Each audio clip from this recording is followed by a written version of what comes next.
and welcome to Maggie Rambles with Other People. I'm your host, Maggie Jenny, and today I am rambling with the super fantastic, awesomely talented Nathan Blair. But before we get to him, let's just take a minute. And if you like the show, share it with other people, guys. We are on Roku. I showed you that last week. So if you have not downloaded or added our Roku channel to your Roku, do so, right? Put on your little Post-it note. If you're driving, like pull over, put on a Post-it note. I guess probably you don't have a Post-it note in a car. Do you have a Post-it note in the car? But add it to your Roku channel. You can watch all of them. My kids just like watching the games because clearly they're huge fans of mine. But anyway, like this page, share it with your friends. We're on YouTube as well. And now, without further ado, we have the awesomely talented, incredibly cool, my friend, Nathan Blair. Nathan, are you asleep? Oh, there he is. I'm not asleep. Oh, good. Guys, real quick, before we get started, if you have a question for Nathan, make sure you comment and we might answer it. Maybe, if we want to. So, Nathan, are you drinking coffee because you're so exhausted from your super long shoot that you just got back from? That may be the best segue into a conversation topic I have ever heard. See, not just a hat rack. Wow, you should totally have a show. Yes, right? Yeah. No, I am drinking coffee because it's the nectar of Jesus is what it was. This is obviously, yeah. Mm-hmm. Yeah. Great bean water. Mm-hmm. Yeah. Who needs sleep? Suckers, that's who. Yes, I need sleep. So yeah, no, we wrapped stealing the show. You see my show shirt. Yeah, I do see your show shirt. I am totally a believer in shameless self-promotion. Mm-hmm. So I did this, and we just wrapped production. We were in Wyoming for 3 weeks. That turned into 4 weeks. Mm-hmm. Because, it's 2020. Yeah. If it can go wrong, 2020 is going to make it worse. Mm-hmm. So, I heard you had quite the little snowpocalypse there for a minute. Yeah, we the weather forecast was like, you should get 5 to 8 inches. And I was sitting at a breakfast table with one of the moms, and she goes, "Do you think we're going to get 5 to 8 inches?" And I was like, "Well, considering what year it is," mm-hmm. She's like, "Yeah, we'll get 12. Yeah, we got 18. Oh my God. You did not. How is that possible? Overnight, you get 18 inches? Yeah, it was awesome. It was fun. We had super packed filming days mm-hmm. to try and make our deadline, and it started snowing, and I was like, okay. Well, this will be interesting. And then you get on the phone, you start talking to the host moms and the people who are driving students and stuff because it was a crosswind production. So we had all teen students were most of the cast and crew. And they're like, yeah, we can make it. We're from Colorado. And I was driving a U-Haul. Mm-hmm. It is not as snow-friendly as my Jeep Cherokee, right? Which not really an off-roading type vehicle. No, I had done really well. I was like, this isn't too bad. I make it, take my time. It has all of our gear in the back. Right. So that was stressful. And I got right in front of our location, which is downtown Cheyenne at the Lincoln Theater. And it's one way, and somebody starts to kind of squeeze me a little bit. So I'm trying to avoid getting into an accident in a U-Haul. Yeah. And the back tires, 18 inches of snow. Yeah, right. Dedication. Gets you in trouble. Yeah. So I get stuck. Yeah, I was stuck in the U-Haul, and I've got all these teenage boys trying to push the U-Haul out in the middle of a blizzard. Some guy stops by with an F-150. He's like, "Yeah, I'll just tow you out." Another guy's like, "Yeah, you're going to need a bigger strap." All the while, I'm like, this feels about right. At this point in production, I was like, this is totally a Sunday for us, Like this is what it feels like. Uh-huh. And then we got unstuck. I parked it in a parking lot, drove my Jeep for 3 days until it was safe. And I just kept paying for parking in the parking lot. It was $4. I was like, that is totally worth not having to drive this again. So that, the snowpocalypse happened. And so all of our outdoor scenes that we were going to film were continuing scenes from stuff we'd shot outside. With no snow, I'm assuming? Yeah, no snow. No, all not an option. So, and I'm from Colorado, and in Colorado, the plows work really well. Like they are on top of it. It's not the same thing in Cheyenne, Wyoming. Their plow, the city plow, I think it was singular. One city plow was working other streets, and we were just left to fend for ourselves. And so you'd see a bunch of trucks with their own plows out plowing major roads. I'm going, I don't think you guys understand. You live in Wyoming. Like, this isn't uncommon. Right. You've seen this before. I would think that you would have like the best like road maintenance out there. Yeah. They didn't. Yeah. Citizens were the road warriors. Yeah, they were. And it was so common. They were so nice, but I was like, man, this must happen all the time because people are like just driving around. Hey, do you need a tow? Do you need a tow? I can help you out. And then, like, that was what they did when it snowed. It was like, oh, there are going to be people stuck. Wow. Grab the hot coffee and tow strap and let's go help each other. I was like, this is so nice, but yet so not needed if you had like 2 plows. Just saying. Basic snow maintenance. Yeah. Yeah, that's fun. That's fun. Yeah. But beyond that, everything went well then. The show must go on, right? Pretty close, right? Did you get it? I like it. Yeah. This was, of all the films, so this being my 6th film, this was probably... Wait, this was your 6th film, but this was Crosswind's first movie. That's correct. That's correct. So Crosswind, this is their first full-length feature. Yeah. And that's super exciting, and I can't wait for everybody to see it. But my 6th film, and so I've done this madness 6 times before, right? Or 5 times before. And this one was wrought with battle. And it was actually one of the most rewarding experiences to get it finished, to actually wrap the film, because we had fought through so much just to bring it to completion, from the aforementioned snowstorm that of course happens. We had location issues. We had sickness. We were dealing with, moving to another state for a month. We were, we had gear that, I always say filmmaking is to be a MacGyver. You have to know how to MacGyver stuff to be a filmmaker. I mean, we were making stuff up on the spot because the gear wasn't quite right, or and to be fair, that's kind of what you're known for, is for like the MacGyver of the filmmaking. Yeah, I mean, and I enjoy it. With no film degree, somehow MacGyvers these really fantastic films that look incredible.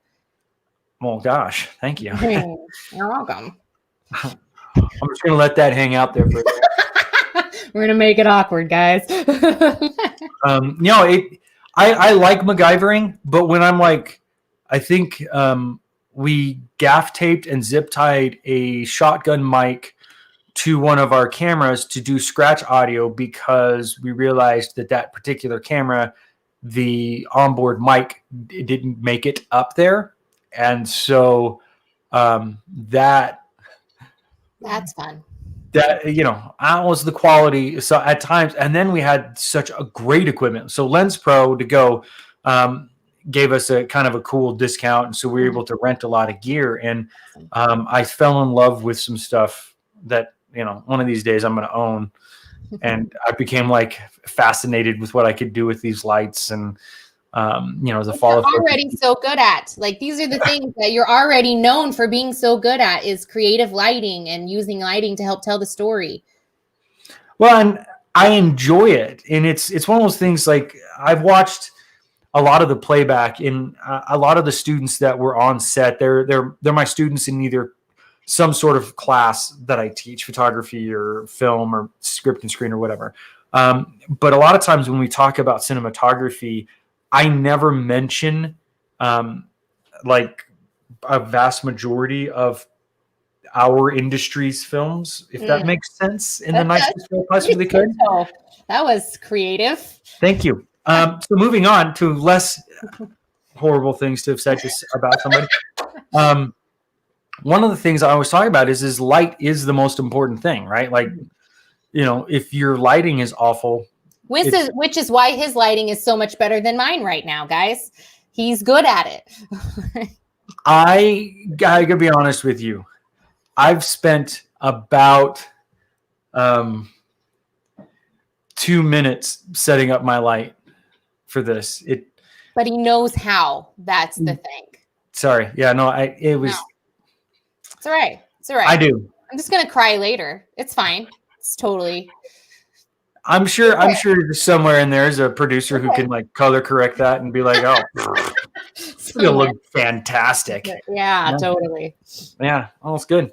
Yeah. So yeah, no, I love the lighting. I took a lot of chances with this one. One of the big things I love is very moody lighting. Like, I'm a child of the 80s, so I grew up watching 80s movies, right? Mm-hmm. So the movies that stand out to me weren't the ones that were overlit, but always had such a dynamic color, neon color. Mm-hmm. They took risks in their lighting styles. Sometimes they were motivated, and sometimes they weren't. And I kind of love that. And so I see the world that way in film. And so as we were working on this, a lot of the students would be like, "What are you doing?" And then they would see it in the monitor and go, "Oh, that looks good." I was like, yep. Exactly. And so being able to utilize color as often as I could, or be okay with not seeing the entire face perfectly lit, I was like, I kind of like that better. It just looks more interesting. I feel like it's more dynamic. And then playing with shadow a lot. I made so many mistakes in all of my films that I'm like, I'm never going to do this again. I have a long list of I'm never gonna's again. And one of them was I'm never going to film in front of a blank wall ever again, because it's just boring and uninteresting. And so every time there was a blank wall, I was like, okay, we got to do something, whether that's just create a shadow on there so that it looks like it's not just a blank wall, or what can we do? And so I had a lot of fun because I finally got to a point where I was like, I've been able to light and shoot a film similar to how I would like to see it. Now I hope other people also like it. And I think that's the fear, is to be like, oh, isn't this fantastic? And then we'll be like, man, I wish you could be better at what you're doing. Yeah, I mean, somebody else is going to be like, yeah, just don't make it like a Nathan movie. Like, that guy, he knows nothing about lighting. No film degree, and it shows. I'm just saying right now. Like, I mean, well, speaking of a really dynamically well lit something in Sleeper Agent, that's one thing we see. You see light is helping to tell the story in that really cool way. And we actually have a little clip that actually happens to have really cool lighting. Let's look at it. Imagine the fact that you're totally crushing on me. I don't have a crush on you. Your body language tells a different tale. What has your body been saying? Nothing. It hasn't said a word to him. Oh, come on. I see that sparkle in your eye when you point a gun at me. The way you throw me around the room, firm, yet gentle, almost as if we're dancing. I mean, it's a really painful dance. Still. Yeah. So cool. Like, it's not like way like in your face, but it helps sell the story. Yeah, and I really liked what Jordan did. Jordan Hyde was the DP on that one. Sleeper Agent's one of the only film I haven't shot. And it was really interesting to be on the other side of that, watching him work and stuff. So it was a challenge to not touch the camera all the time. It was a challenge to be like, yeah, you sure you want to do that with that? Okay, no, that's fine. That's fine. No, you go ahead. One thing I did appreciate was when we talked, we both, had the same love of color. So it was always good to be like, hey, let's throw more color in there. Let's throw green. Well, where's it going to come from? I don't care. I just think it would look great.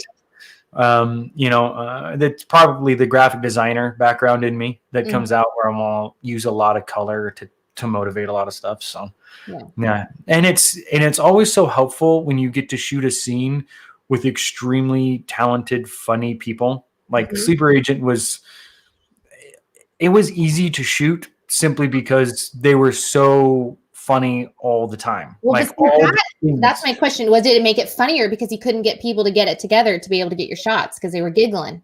No, actually, outside of a few instances, it was really easy. Everybody was really prepared, very professional. I was concerned about having 3 stand-up comedians in a scene together.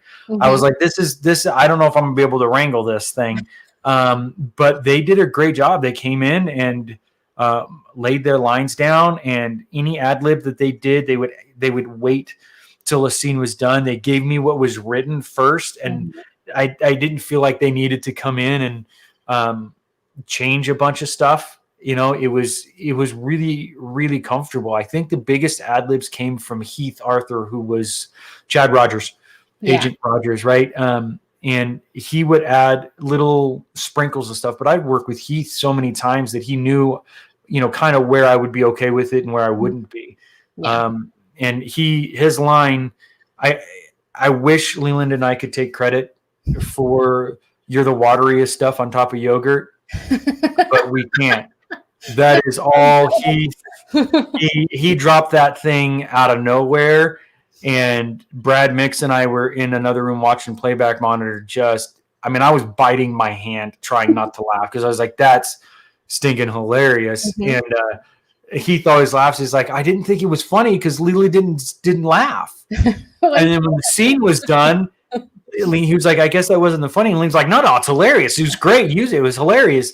He's like, but you didn't laugh. He's like, well, I'm acting. I had to be in the scene. And so it was scenes like that were great. The moment where Walter like shushes Kate and like puts his finger and like squishes, that one they broke probably the most because both Leland and Gigi were like, how do we do this?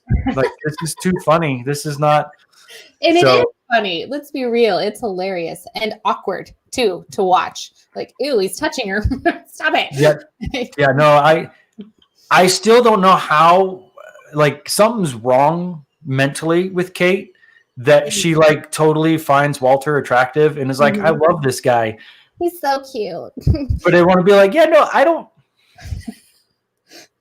It's a little strange. Yeah, you've got some deep-seated issues that we haven't discovered. Sleeper Agent 2, right? Yeah, we get into Kate's psychological issues. Yeah. It's therapy. But yeah. Well, before we get into things that actually haven't been made, so how about we wrap on that and instead we play a game? Oh, good. Yeah.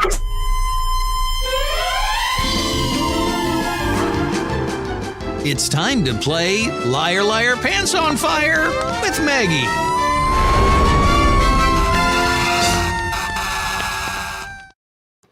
Guys, I have yet to win this game, and I feel like today's my day because Nathan's like, I don't even know how to play this. So if I don't win, I'm just going to be crying in the corner later for my horrible gameplay. That's a lot of pressure on me to be awful. So I'm live up to that. Yeah, I mean, I feel like if you manage to get me to cry in the corner later, it should be a win. You should wear that like as a badge on shirt. I made Maggie cry today. I don't know that I can. I feel like you could. Okay, I'll give him my best shot. Okay. All right. So the way that this works is he and I both brought 3 items to this gameplay. We're either going to accurately describe them or totally lie through our teeth, and the other one gets to decide if it's a truth or if it's a lie. And since I'm the host, I will go first. Are you ready, Nathan? Oh, so ready. Okay. So I have in my hand a Sharpie. That's it. That's all you get. That's it. That's it. That's the. Do I get to ask questions or anything? Or No. You just get I to just have to decide at this moment whether you're a big fat liar or you're telling me the truth. Yep, exactly. Right. Gosh, this feels like a 50-50 chance. Those numbers. You're clever. Let's go with you've got a Sharpie in your hand. So truth. I do. Even a real one, not a made up fake one. So Look at that. there. You got 1 point. Chink. All right. All right. So now I go, right? And I just say what I've got. Just say what you've got, or you lie to me about what you've got. Okay. Well, I feel like lying is bad. But I'm currently holding a pomegranate. Okay. Sure you are. Yeah, true. What is that, a unicorn? Yeah, it is a pink fluffy unicorn. Oh, yes. Does it have a name? Pomegranate. No, I'm just kidding. If so, then I win. I don't know. I haven't asked my 4-year-old daughter what the name was. I just knew that I needed to sneak this into my office so that she wouldn't be angry. So when she watches this later, she's going to be like, really angry. You are a liar. I am. Yeah, or at the very least, very sneaky. So, All right, my turn. I have a sugar bowl. A sugar bowl? Yeah. Like a bowl full of sugar? I have a sugar bowl. I don't even know what that is. So I'm gonna say that you're a liar. Okay. I'm not a liar. I do indeed have a sugar bowl. See, I contest that. That would be a sugar jar or a jar of sugar, not a bowl. No. A bowl is like a bowl. That's a jar, a container, not a bowl. No, it's a sugar bowl from like a tea set. I actually have the that's a jar. It is not a jar. I'm sorry. Look, pomegranate agrees with me. Well, pomegranate is pomegranate, and I get a point. So either way, it's a wash. Just saying. That's a very nice sugar jar. Thank you. It's a sugar bowl. Right. Okay. Jeez. Okay. I am currently staring at a pomegranate. Oh my gosh. Is this your running theme? Pomegranate. Yes. Thank you, Rachel. It is a sugar bowl. Hey, two people being wrong doesn't change it. Okay. It doesn't change it. Well, it's a Rachel sugar jar. drinks tea, so she knows what's up. You're like, tea? What's that? All I drink is bean water. So jar. Yeah, well, Jimmy doesn't jar. I'm not pretty sure it counts. Oh. Anyway, so you said you have a pomegranate. Sure, why not? Hey, I think that puts me in the lead because I got okay. All right. Go for it. Your math is awesome. Someone's very snarky today. You invited me. I have a straw. Okay, what's next? I have a straw. You have a straw? Straw.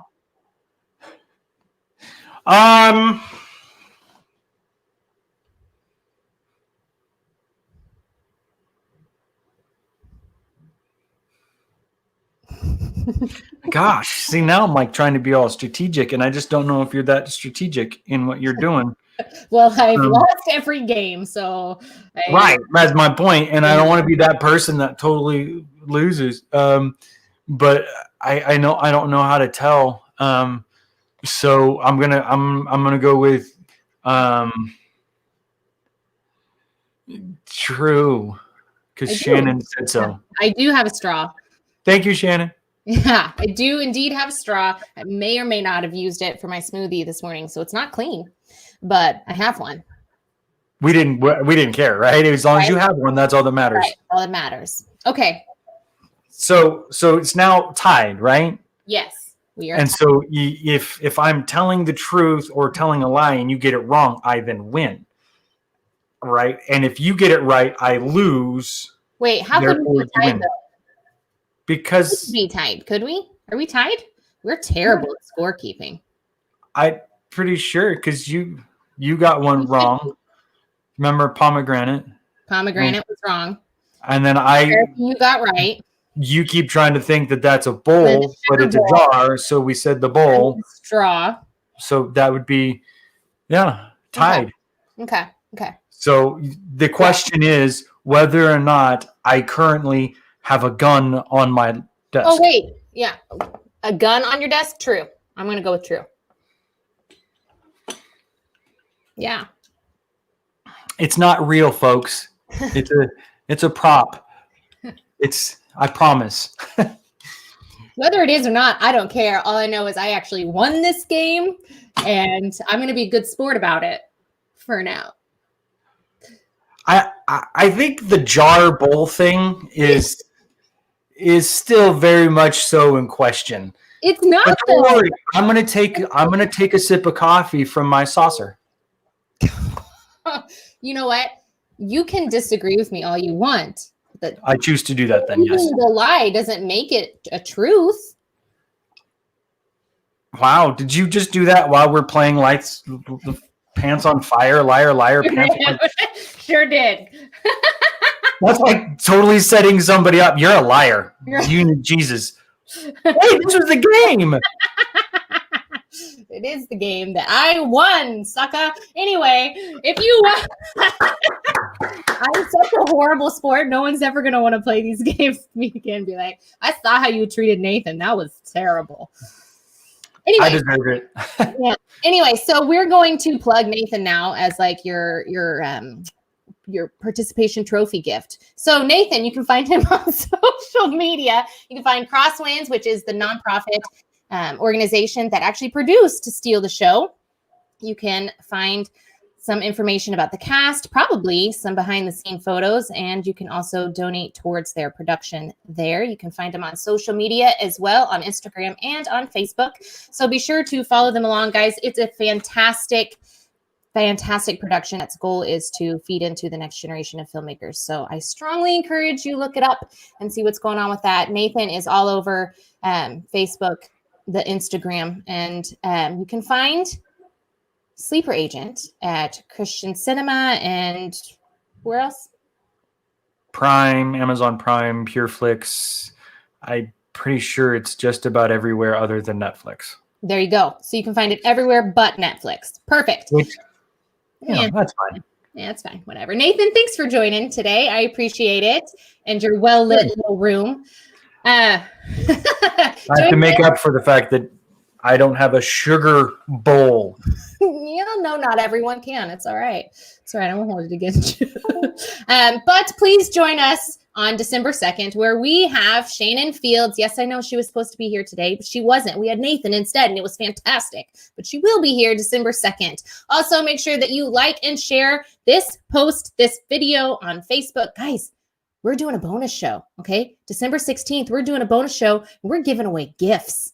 And the only way to win it is to like our Facebook page and stay tuned so that you can find out how to enter to win these super sweet, fantastic, wonderful, awesome gifts that you can keep for yourself, or you could be maybe really nice and re-gift it.